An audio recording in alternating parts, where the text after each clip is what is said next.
Give me the Empress for fire sign Aries, Leo, and Sagittarius. Give me the Empress for fire sign Aries, Leo, and Sagittarius.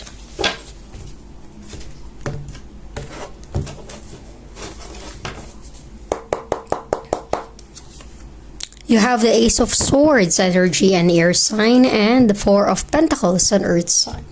Okay. So for sign Aries, Leo, and Sagittarius, I'm getting here an energy of a message. Maaaring meron kang ma-receive na message, matanggap na message, or truth clarification, revelation para sa iba, for sign. Pero nafe-feel ko dito with the Four of Pentacles, parang hindi ka maniniwala. Parang this is something na ayaw mo ma-persuade or hindi ka magpapadala. Yun na lang.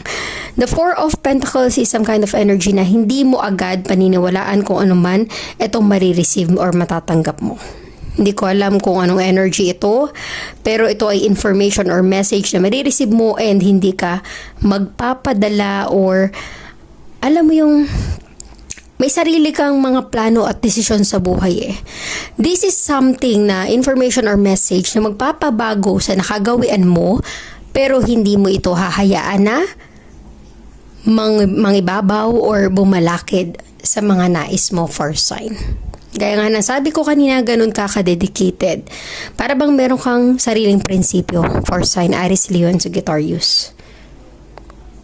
Hindi nila magagawang alam mo yung mapabago yung nasa isipan mo o yung magiging decision mo. Ganun ka ka-firm with the Four of Pentacles.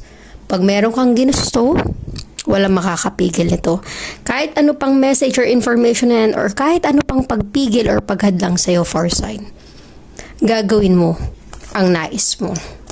Okay? Siguro sasabihin ng ibang tao, matigas ang ulo mo, hindi ka nakikinig.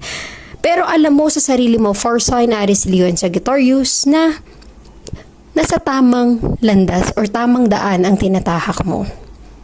Kaya kahit anong salita ang maririnig mo outside or sa ibang tao manggaling, hindi mo sila pakikinggan or paniniwalaan kasi may sarili kang paninindigan. Give me the Queen of Pentacles for fire sign Aries, Leo, and Sagittarius. Give me the Queen of Pentacles for fire sign Aries, Leo, and Sagittarius.